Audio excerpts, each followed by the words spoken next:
આમલકી એકાદશી. સૌ ભક્તોને જય શ્રી કૃષ્ણ. હિન્દુ સનાતન ધર્મમાં અનેક વ્રતો છે, પરંતુ તેમાંથી સૌથી શ્રેષ્ઠ વ્રત જો કોઈ હોય તો એ છે એકાદશી એટલે કે અગિયારસનું વ્રત. વિશ્વના બધા વ્રતો તાજવાથી એક બાજુ મૂકવામાં આવે અને બીજી બાજુ ફક્ત એકાદશીનું વ્રત મૂકવામાં આવે તો પણ એકાદશી જેટલું ફળ ન આપી શકે. આજે છે આમલકી એકાદશી. ફાગણ મહિનામાં શુક્લ પક્ષની એકાદશીનું નામ છે આમલકી. આનું પવિત્ર વ્રત વિષ્ણુલોકની પ્રાપ્તિ કરાવનારું છે. રાજા માધ્યત્વને એ વશિષ્ઠજીએ આવો પ્રશ્ન પૂછ્યો હતો, જેના જવાબમાં મહામુનિએ કહ્યું, આમલકી એટલે કે આમળાનું મહાન વૃક્ષ ઉત્પન્ન થયું કે જે બધા વૃક્ષોનું આદિ કહેવાય છે. આ જ સમયે પ્રજાની સૃષ્ટિ રચવા માટે ભગવાન બ્રહ્માજીએ ને ઉત્પન્ન કર્યા અને બ્રહ્માજીએ દેવ, દાનવ, ગંધર્વ, યક્ષ, રાક્ષ, નાગ અને નિર્મળ અંતઃકરણવાળા મહર્ષિઓનો જન્મ થયો. એમનામાંથી દેવતાઓ અને ઋષિઓએ સ્થાન પણ આવ્યા કે જ્યાં આમળાનું વૃક્ષ હતું. રાજન, આમળાનું વૃક્ષ જોઈને દેવતાઓને ઘણી જ નવાઈ લાગી, કારણ કે આ વૃક્ષને તેઓ જાણતા ન હતા. દેવતાઓના વિસ્મિત થયેલા જોઈને ત્યાં જ આકાશવાણી થઈ, મહર્ષિઓ, આ સર્વશ્રેષ્ઠ આમળાનું વૃક્ષ છે કે જે વિષ્ણુને પ્રિય છે. એના સ્મરણ માત્રથી ગૌદાનનું પુણ્ય મળે છે.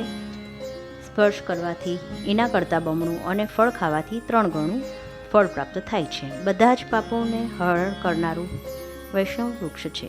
મૂળમાં વિષ્ણુ અને એના ઉપર બ્રહ્મા, ખભા ઉપર શિવ, શાખાઓમાં મુનિઓ અને ડાળીઓમાં દેવતાઓ, પાનમાં વસુ અને ફૂલોમાં મૃદગણ અને ફળમાં સમસ્ત પ્રજાતિઓ વિષ્ણુ ભક્ત પુરુષો માટે પરમ પૂજ્ય છે. માટે હંમેશા પ્રસન્નતાપૂર્વક આમળાનું સેવન કરવું જોઈએ. ઋષિઓ બોલ્યા, આપ કોણ છો? દેવતા છો કે અન્ય કોઈ? અમને સત્ય જણાવો.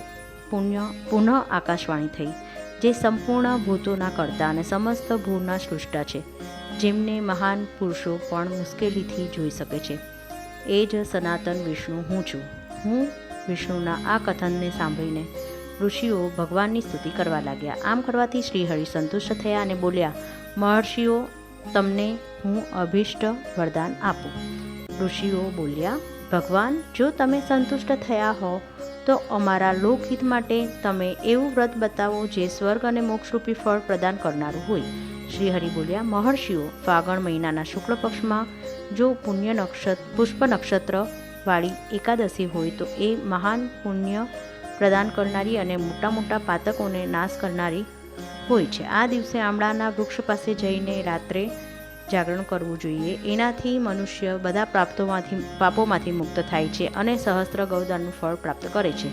ભગવાન વિષ્ણુએ કહ્યું, વિપ્રગણો, આ એકાદશીનું વ્રતને દિવસે પ્રાતઃકાળે દંત પાવન કરીને સંકલ્પ કરવો કે હું પુંડરીકાક્ષ, હું એકાદશીને નિરાહાર રહીને બીજે દિવસે ભોજન કરીશ. આપ મને ચરણમાં રાખો. આવો નિયમ લીધા પછી પતિત, પાખંડી, દુરાચારી, મર્યાદા ભંગ કરનાર મનુષ્ય સાથે વાર્તાલાપ ન કરવો. પોતાના મનને વશમાં રાખીને સ્નાન કરવું. સ્નાન કરવા ટાણે શરીર ઉપર માટી લગાડવી.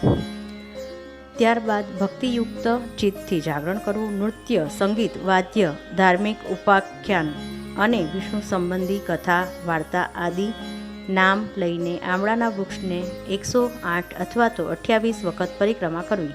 પછી સવાર પડતા શ્રીહરિની આરતી કરવી. બ્રાહ્મણોની પૂજા કરી ત્યાંથી બધી સામગ્રી ગ્રહણ કરવા નિવેદન કરવું. પરશુરામનો કળશ, વસ્ત્ર, પગરખા વગેરે બધી વસ્તુઓને દાન કરી દેવું. આ રીતે આમલકી એકાદશીને દિવસે વિષ્ણુ સહસ્ત્ર નામના પાઠ કરવાનું પણ મહત્ત્વ છે. આમલકી એકાદશીને દિવસે જે લોકો અગિયારસનું વ્રત ન કરી શકે તેમને પણ આ દિવસે ભગવાન શ્રી નારાયણનું આમળું અર્પણ કરવું અને આમળાનું સેવન કરવું અવશ્ય કરવું. આ સાથે જ આજના આમલકી એકાદશી વિશેનું વાર્તા પૂર્ણ થાય છે. આશા છે કે આપને આ વાર્તા પસંદ આવી હશે. આપના અભિપ્રાય આપવાનું ભૂલતા નહીં. જય શ્રી કૃષ્ણ મિત્રો.